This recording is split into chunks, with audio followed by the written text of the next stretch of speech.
Chers collègues, bonjour.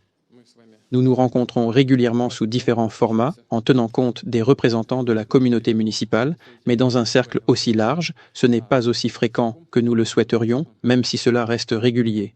Une fois par an, nous organisons ce type d'événement et c'est déjà la 3e année consécutive.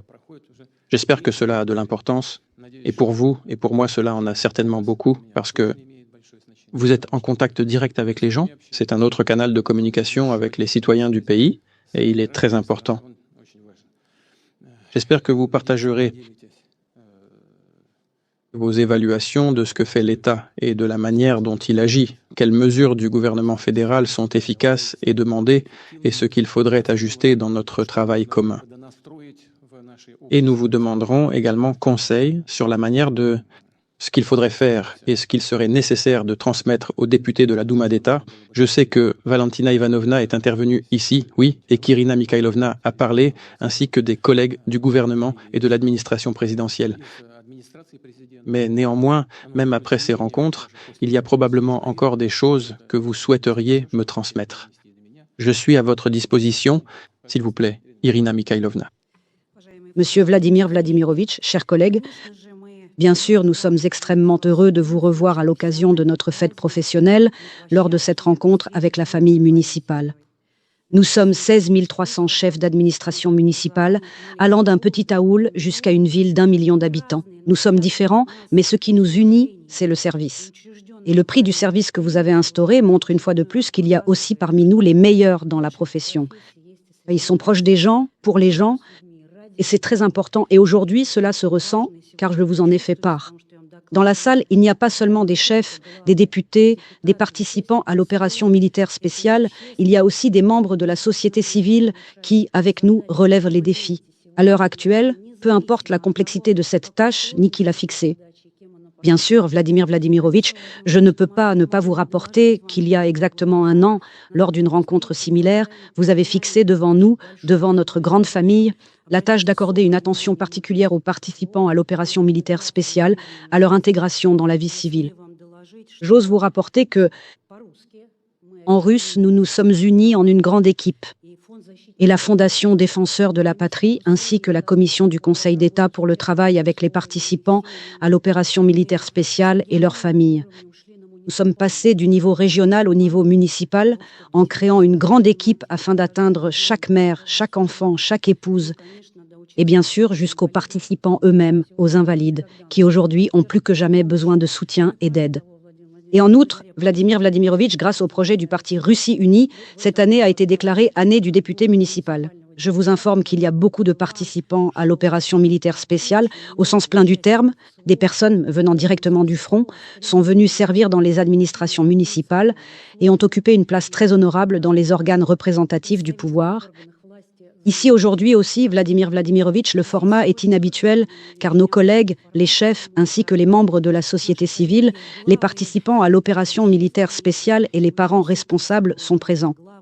Ceux qui ont perdu leur fils ont trouvé la force de continuer à vivre, ils travaillent, ils servent.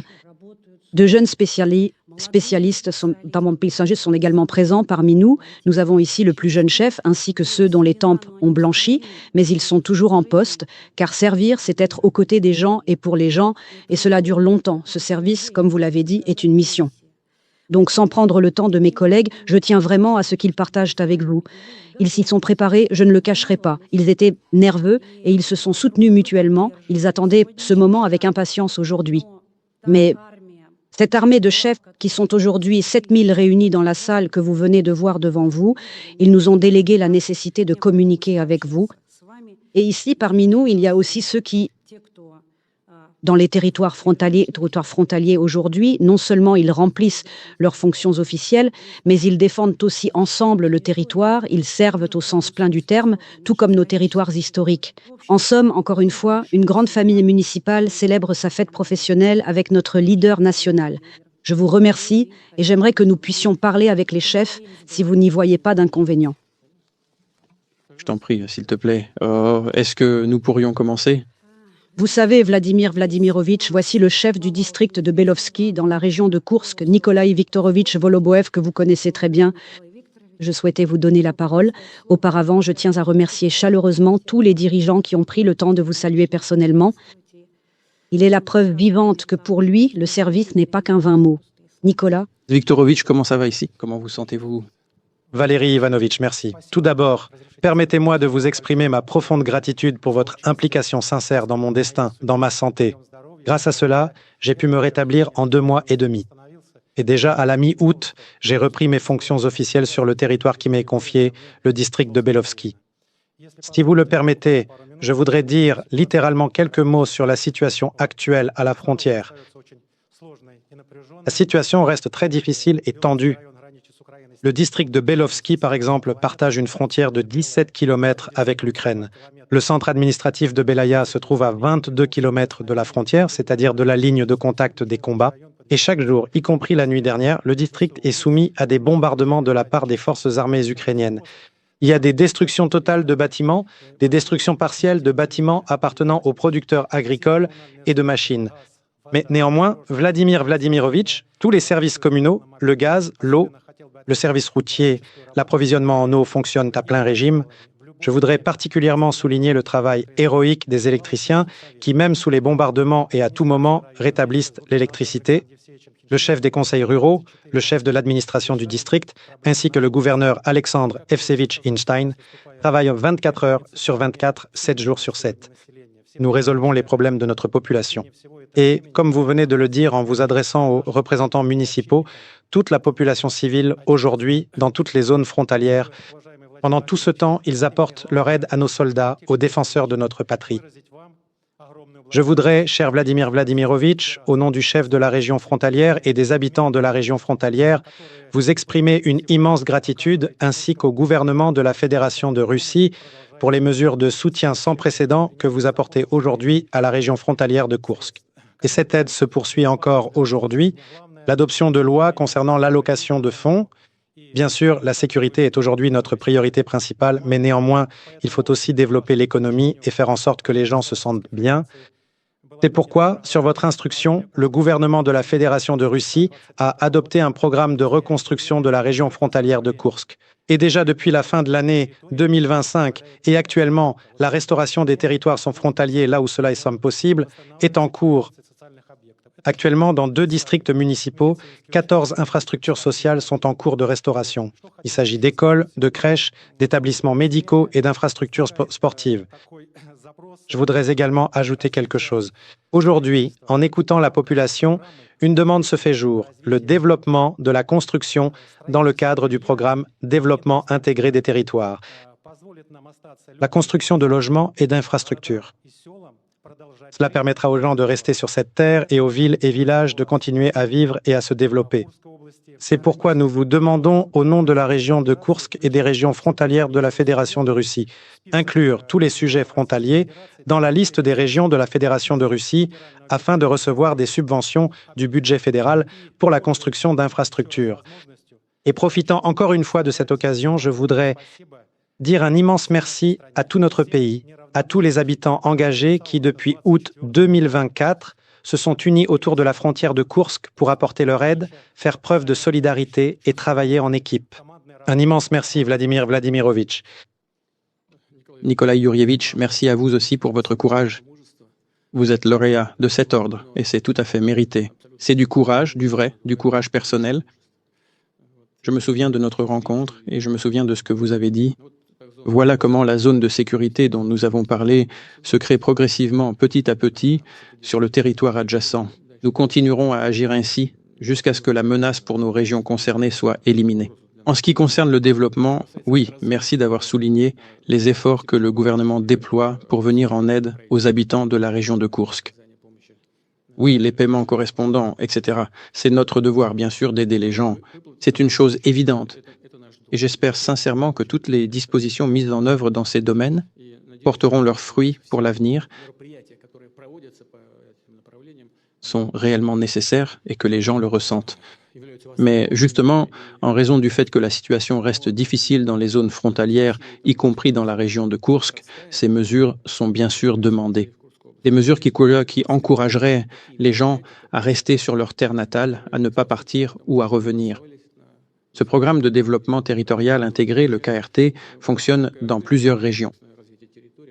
D'ailleurs, il me semble qu'il fonctionne aussi à Briansk. C'est bien ça, n'est-ce pas? En dehors, ce que l'on appelle les prétendus nouveaux territoires historiques dans les régions de Donetsk, de Lugansk, de Crimée, de Zaporijia, ainsi qu'à Kherson. En principe, ce sont des subventions supplémentaires, en fait. Nous en avons déjà discuté avec le gouvernement et nous y reviendrons. Il est nécessaire, je le répète, de créer les conditions pour les gens. Ils sont restés sur leur terre, n'ont pas bougé, et ont eu l'opportunité non seulement de recréer tout ce qui avait été perdu, mais aussi d'aller de l'avant et de se développer.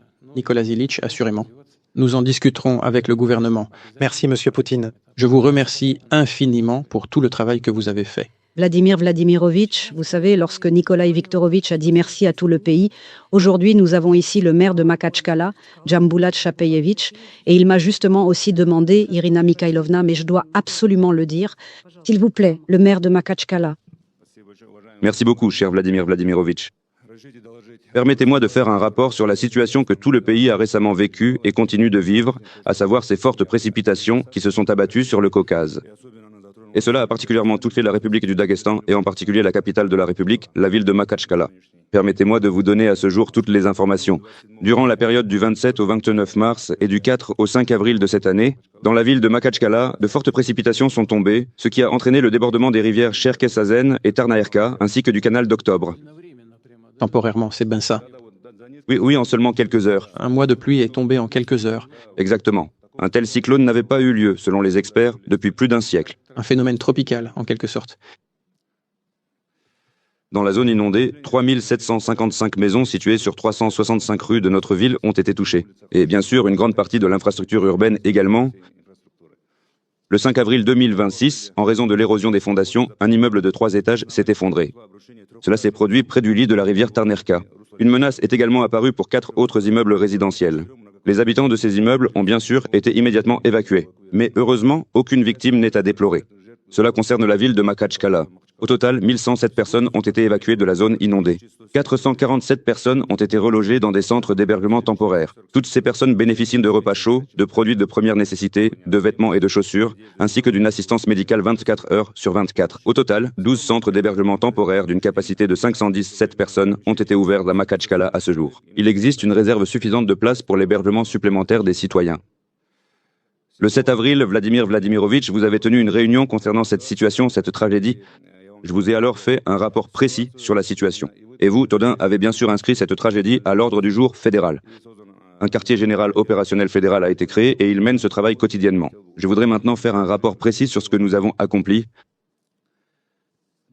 pour l'inspection des logements et des biens des citoyens sinistrés. À la suite de l'urgence, une commission composée de 50 et un groupe de travail totalisant 173 personnes a été créée. La réception des demandes des citoyens sinistrés a été organisée. Un rapport a été rédigé et transmis à la direction de la protection sociale de la population pour 5201 cas. Et à ce jour, 1128 paiements uniques ont déjà été effectués. La commission a inspecté 2507 propriétés résidentielles. Nous en avons en tout 3755 Vladimir Vladimirovitch et à ce jour, 2507 maisons ont déjà été inspectées. Propriétés. À la suite des inondations dans les 2 phases, 34 maisons privées ont été détruites, 24 maisons privées ont été endommagées, ainsi que 4 immeubles collectifs. Les spécialistes du ministère de la Construction effectuent un diagnostic instrumental de chacun des 4 immeubles collectifs endommagés. Pour éliminer les conséquences des inondations, plus de 750 employés des services municipaux ont été mobilisés, 106 unités d'équipement spécialisées et plus de 1400 bénévoles. À ce jour, le fonctionnement des infrastructures vitales a été rétabli. Cela concerne les postes électriques, les stations d'épuration et les stations de pompage. Les services municipaux procèdent au nettoyage des lits de rivières. Il s'agit précisément de ces rivières, Cherkessazen et Tarnaerka. Des travaux sont menés pour éliminer les accumulations de déchets et de végétation qui entravent l'écoulement libre de l'eau, ainsi que des travaux de renforcement des berges et de creusement. Le démontage des passages construits illégalement sur les rivières mentionnées est en cours. Des travaux sont également menés concernant les constructions illégales situées dans la zone protégée. Des brigades ont été créées pour, sur demande individuelle des citoyens concernés, leur apporter l'aide nécessaire à l'organisation de leur vie quotidienne. Selon les données du Rospotrebnadzor républicain, aucun cas de maladie infectieuse n'a été observé. La situation épidémiologique est conforme à la norme. Je voudrais simplement, Vladimir Vladimirovitch bien sûr, remercier tous nos habitants, tous ceux de notre pays, qui ne restent pas indifférents. De tous les coins, de toutes les régions, les gens ont immédiatement réagi rapidement. Et voilà, c'est vraiment cela l'unité et la cohésion face à cette tragédie. Jusqu'à aujourd'hui, il y a de nombreux fonds, de nombreuses organisations publiques et énormément de bénévoles en République du Daghestan. Et vraiment, ils sont formidables. Nous ressentons réellement cette cohésion, cette unité. Je voudrais remercier tout le monde. Un grand merci. Mon rapport est terminé. Journal Chapiche, il est très important ici de ne pas perdre le rythme. Lors de l'inspection des territoires touchés, lors de l'inspection des habitations, il ne faut pas ralentir et il faut prendre des décisions en temps voulu concernant dans quelles mesures doivent-elles être restaurées. Vous comprenez de quoi je parle? Oui. Ces commissions qui sont créées, qui existent et qui travaillent, doivent effectuer ces inspections le plus rapidement possible et prendre des décisions. Sinon, nous perdrons du temps et il passe vite et voilà. Et ensuite, nous entrerons déjà dans l'hiver. Nous ferons tout de la meilleure qualité possible. Oui, à la main. Oui, c'est bien ça. Et c'est la première chose. La deuxième, je l'ai déjà dit lors de notre réunion en ligne, c'est important. Bien sûr, je le sais, beaucoup de bâtiments, de propriétés ont été construits sans les formalités nécessaires. Et il faut, en gardant cela à l'esprit, à l'avenir, tout faire pour que les formalités soient accomplies en temps voulu, de manière appropriée et complète. Et tout ce que je vais dire après cela, c'est très important. Mais les gens ont tout construit et souvent ils n'ont rien d'autre. À part ce qui a été construit, même en violation des normes réglementaires, s'ils n'ont rien d'autre, faire comme si ni la République ni la Russie dans son ensemble n'étaient concernés ici et ne pas aider ces gens, ce n'est pas possible. Il faut quand même les aider. Et je vous demande de trouver ces solutions juridiques et réglementaires. Les autorités fédérales ont reçu la même consigne. Pour éviter un formalisme excessif, il faut aider les gens. D'accord? Entendu, merci. Merci. Bon, on en reparlera plus tard. Au fait, comment évaluez-vous le travail des autorités fédérales et républicaines? Eh bien, bien sûr, quand cela a été pris au niveau fédéral, c'est évidemment beaucoup. Cela augmente aussi le coefficient Vladimir Vladimirovitch et le travail avance beaucoup plus vite. Chaque jour, ils se réunissent, ces jeunes de 18 ans, chaque jour. Le ministre russe des situations d'urgence, Gourenkov, dirige, conformément à votre instruction, l'état-major opérationnel. Lors de la vidéoconférence, une instruction a également été donnée concernant le secteur de l'électricité. Et les ministres fédéraux se sont également rendus en République du Daghestan. Nous avons parcouru à pied avec eux toutes ces adresses, là où l'immeuble de 3 étages s'est effondré, ainsi que tous ces bâtiments, au premier 4 immeubles collectifs. Les décisions nécessaires y ont été prises. Et à ce jour, la commission du ministère de la Construction travaille déjà sur place. Demain, le 22, Vladimir Vladimirovitch, nous recevrons déjà la réponse définitive. La réponse préliminaire a été donnée le 14 avril. Le 22, nous aurons la réponse définitive. C'est alors que nous déciderons quelles mesures de soutien seront prises comme prochaine étape. Voilà la situation. Bien entendu, absolument rien n'est jamais totalement garanti. C'est une chose sérieuse. Il faudra aussi y réfléchir au niveau gouvernemental. Bien sûr, les gens n'ont souvent pas les moyens de s'assurer de payer une assurance. Mais l'assurance est bonne, elle est subventionnée. Donc peut-être qu'au niveau régional aussi, il faudrait trouver des mécanismes pour aider les gens. Mettre en œuvre cette assurance au niveau fédéral, faire quelque chose. Après tout, c'est une bonne façon de protéger les intérêts des citoyens, d'avoir une assurance. Nous allons encore y réfléchir et consulter le gouvernement. Merci. Dmitri Anisimov, maire de Kemerovo, a aussi tenu à s'exprimer pour partager son expérience de travail. Monsieur Vladimir Vladimirovitch, tout d'abord, je tiens à vous exprimer toute ma gratitude pour l'attention que vous portez au développement des municipalités, ainsi que pour votre participation au Forum municipal pan-russe et à la remise du prix du service. Pour nous, c'est un immense honneur d'être récompensés, d'être les lauréats, de participer au concours. Et bien sûr, cela nous donne beaucoup de force, à nous, à nos équipes, ainsi qu'à nos habitants, aux habitants de nos villes qui voient que c'est un développement actif. Cela attire également l'attention au niveau du centre fédéral. En 2017, vous avez donné le coup d'envoi à une vaste rénovation de nos villes. Le programme de création d'un environnement urbain confortable a été lancé.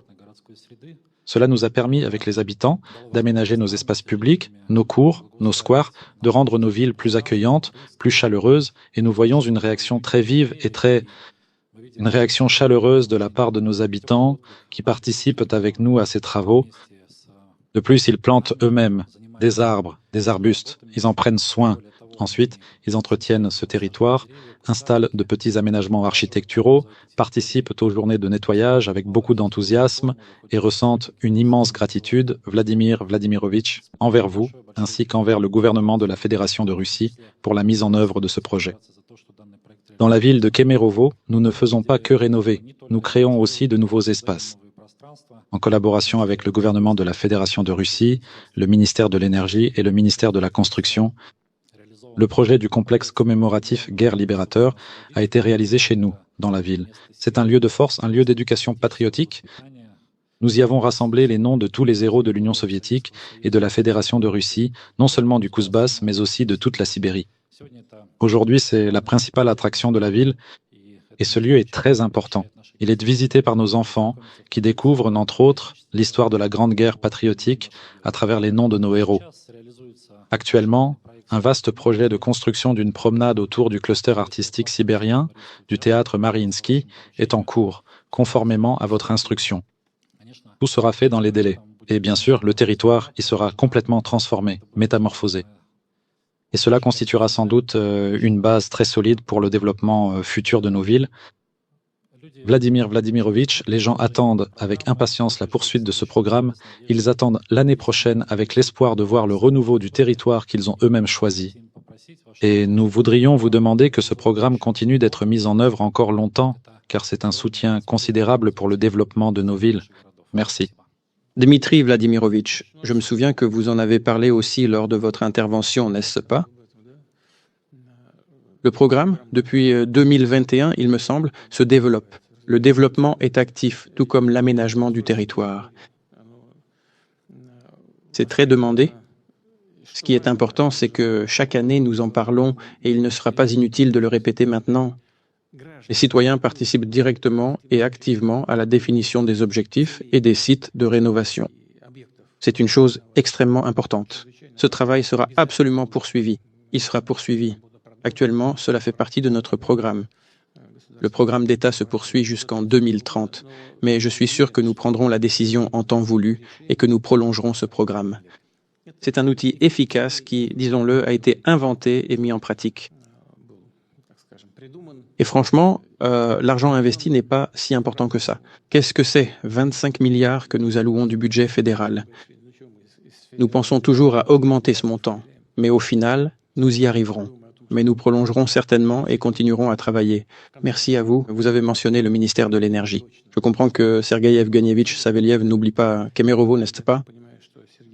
Oui, Vladimir Vladimirovitch, aussi bien Sergueï Evguenievitch Saveliev que Marat Shakerzianovitch accordent une grande attention à la ville et au développement du Kouzbas. Et le gouverneur Vladimir Vladimirovitch Serediok garde constamment la situation sous contrôle. Et aujourd'hui, le projet qui est en cours de réalisation, je le répète encore une fois, au théâtre Mariinsky, c'est bien sûr notre principale mission que nous réalisons tous ensemble avec le gouvernement aujourd'hui. Dmitri Viktorovitch, vous avez également mentionné la construction d'un cluster culturel et des antennes de nos grands centres culturels d'importance nationale. Où en est actuellement cette construction? La construction des infrastructures avance activement. Jusqu'à 2500 personnes travaillant sur le site. Le bâtiment lui-même, aussi bien du théâtre Mariinsky que du siège, du musée russe et du centre d'art du Kouzbas, en fait. La structure est assemblée, les travaux de finition intérieure sont en cours, les équipements sont achetés, les façades sont installées et tout le territoire autour est mis en ordre. Cela inclut aussi bien la partie réalisée par le théâtre lui-même que celle prise en charge par la région avec la municipalité. Tout cela est en train d'être mis en œuvre. Un hôtel est en construction à proximité en partenariat avec Promsviasbank. Ce bâtiment aussi est déjà entièrement construit. À l'intérieur, les réseaux techniques sont en cours d'installation et les travaux de finition sont en train d'être réalisés. Tout avance dans les délais. Vladimir Vladimirovitch, tout sera terminé à temps. Il me semble que de tels projets vont transformer eux-mêmes l'apparence, le visage du Kouzbas. Et les gens se sentiront directement impliqués dans la vie culturelle du pays, déjà directement liés aux principaux centres culturels du pays. Si je comprends bien, c'est demander comment les gens perçoivent-ils ces projets. Vladimir Vladimirovitch, ils attendent cela avec impatience.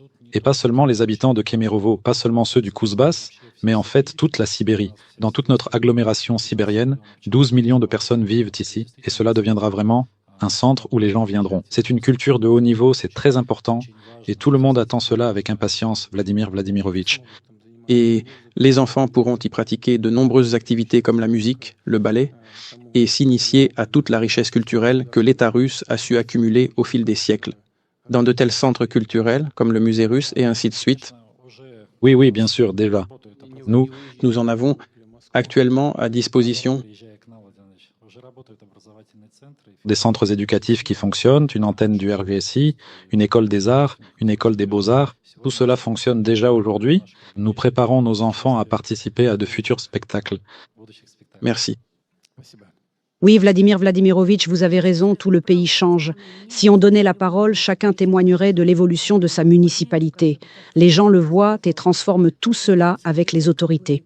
Je vous ai dit qu'il n'y a pas seulement les chefs des collectivités locales dans la salle, mais aussi des députés. Et je donne la parole à Ilya Vladimirovitch Nozochkin, président du conseil municipal d'Ulyanovsk.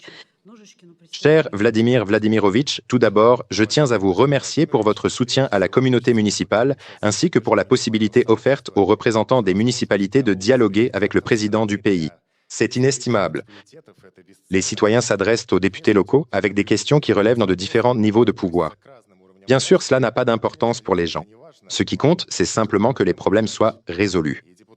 Et les projets du parti aident énormément les députés de Russie Unie, et je représente également Russie Unie dans ce domaine. Par exemple, le projet Nouvelle École pour la région d'Ulyanovsk. Cela représente 41 écoles entièrement rénovées l'année prochaine.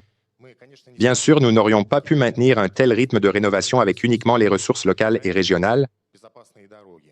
Les routes sécurisées permettent d'éliminer les zones dangereuses sur les routes et les rues, à proximité des établissements scolaires. À Ulyanovsk, cette année, nous allons mettre aux normes les 7 derniers passages piétons près des écoles. Cela contribue à préserver la vie et la santé des enfants. Et je tiens à remercier pour ces programmes, les programmes de rénovation des routes. Le ministère des Transports de Russie, c'est très important pour l'environnement urbain.